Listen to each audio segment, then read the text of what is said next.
Okay, that's great to hear. Thanks for all of those details. But you made one point saying that tractor demand is back to pre-COVID levels. We have someone who runs a tractor business day in and day out. Rajesh Jejurikar of M&M is with us.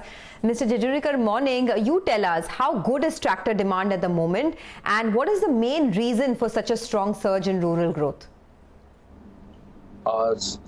Firstly, good morning and good to be with all of you this morning. You really cut to the chase, and yes, tractor demand is actually very robust, and several factors are driving that. One factor that I would like to talk about, apart from the obvious ones which have been spoken, is government spending in rural India. We internally have an index developed by our economists, which talks about and tracks over the last 7 years the kind of spending that happens on various government initiatives in rural India. And that index is it's a quarterly index, and it's at its 7-year high. So if the 7-year median of that index was say 0.3, the last quarter, which is quarter 4 of F20, has actually seen that go up to 0.6, which is really the highest level in the last 7 years. So that's one very important indicator of why we are seeing the kind of demand that we are seeing. The other indicators obviously are the very, very good Rabi crop. It was a good Rabi crop, not just in quantity, but in quality. The realizations have gone up. Farmers are getting a revenue overall increase of 6% year on year. So there is clearly more money with farmers. And there are various government schemes where, through direct beneficiary transfer, money has gone into bank accounts. The PM Kisan scheme is one of them. They've settled lots of claims in the last 2 months out of the crop insurance schemes. So clearly lots of indicators. Reservoir level is very good, and the prospect of monsoon is very good as well. So many positive indicators which are driving rural demand, just not for tractors, but even for the automotive products that we sell in rural India. And almost 50% of our automotive products are rural based. Okay, you've actually given us a lot of details about rural, but tell us what's happening with urban. How good is demand there, both in autos as well as, in some of the semi-urban areas for tractors, and what kind of growth are you penciling in? So automotive clearly is going to see a slower movement in demand than what we are seeing in rural, especially in urban India. But even when we break up urban India, and I heard one of the earlier participants talk about that, one has to look at it as the districts or the big metros which are impacted significantly more than others which are not impacted as much. In many parts of the country, we are seeing automotive demand come back.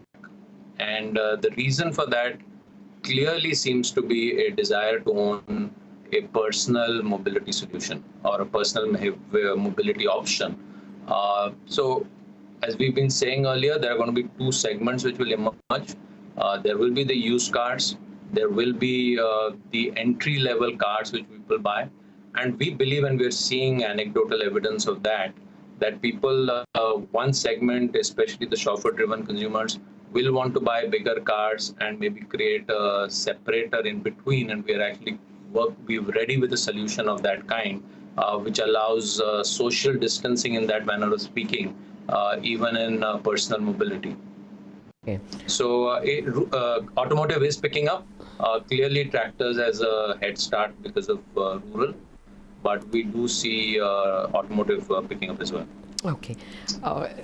Thank you, Mr. Jejurikar. I'll just coming back to you.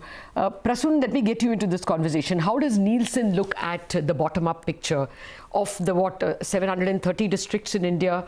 Which of them are showing growth? What's the rural-urban split or state-wise split? Give us some color. So just to add to the discussion, one very interesting information that we have quite unique to the Nielsen, retail sales tracking is that we go to 40,000 stores every month to collect our data.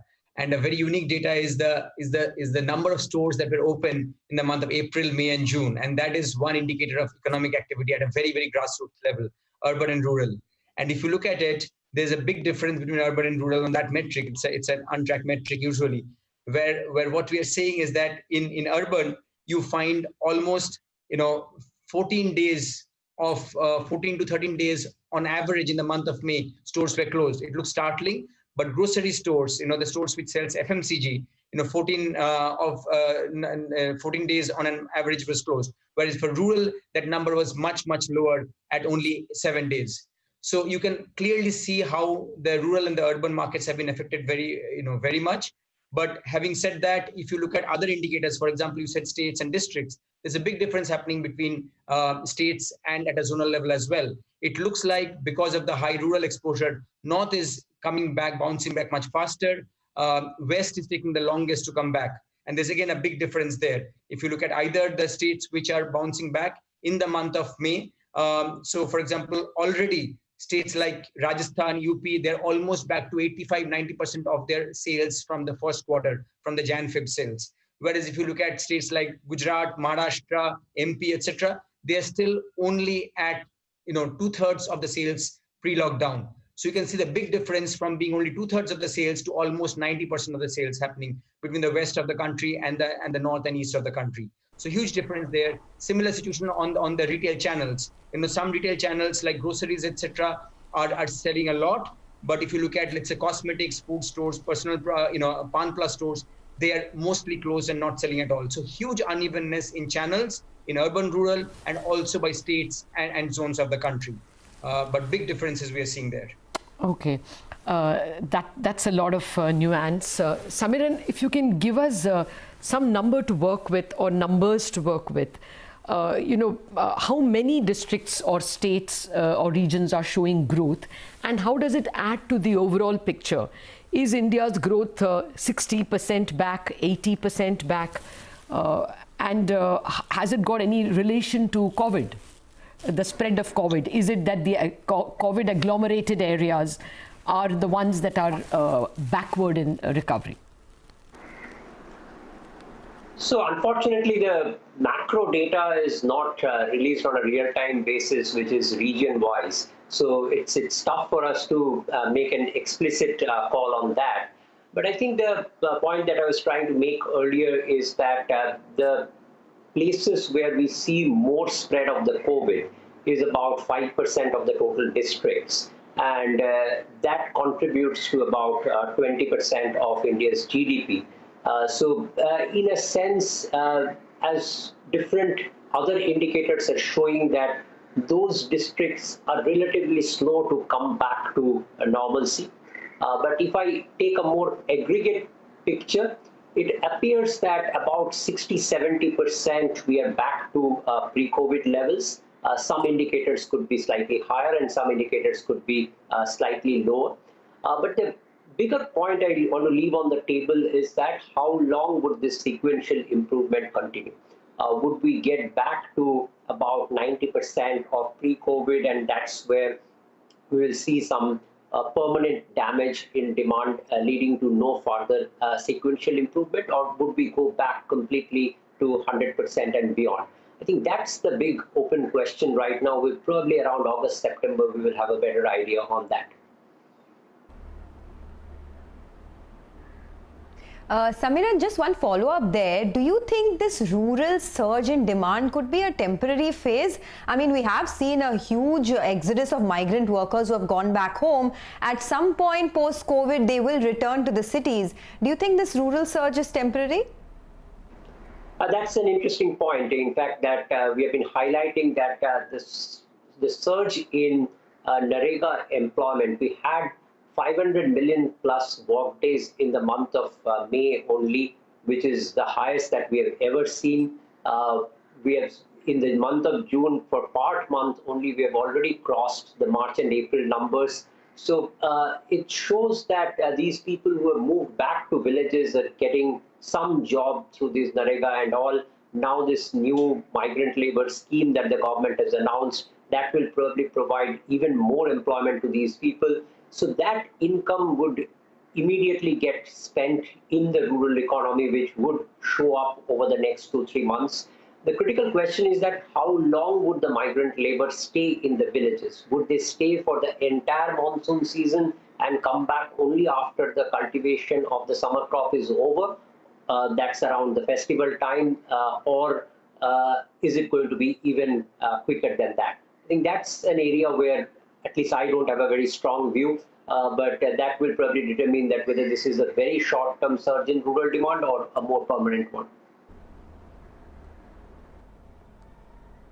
Okay, Mr. Jejurikar, comment on that. I mean, you guys deal with migrant labor every day. What is your own viewpoint, and any other supply side constraints that still exist, or have all of those issues been ironed out? Yeah, sure. So on the migrant labor part, our estimate is that about 50 lakh people have gone back. Okay. That is driving some of the consumption or purchase increase in these states. Now, when we think about the impact of this on the farming or the farm equipment industry in particular, there are two types of things that happen. One is the states which have lost their labor force. Example, Gujarat is a state which has had a significant number of people moving back. We know in Punjab, a significant number of labor has moved back. These states are at this point of time labor starved and have to move into newer farm mechanization solutions, and that's a demand driver. So the need to use harvesting machines over a period of time, the harvesting season of course right now is over, or rice transplanters which haven't been used so far are going to be in demand, new demand generation.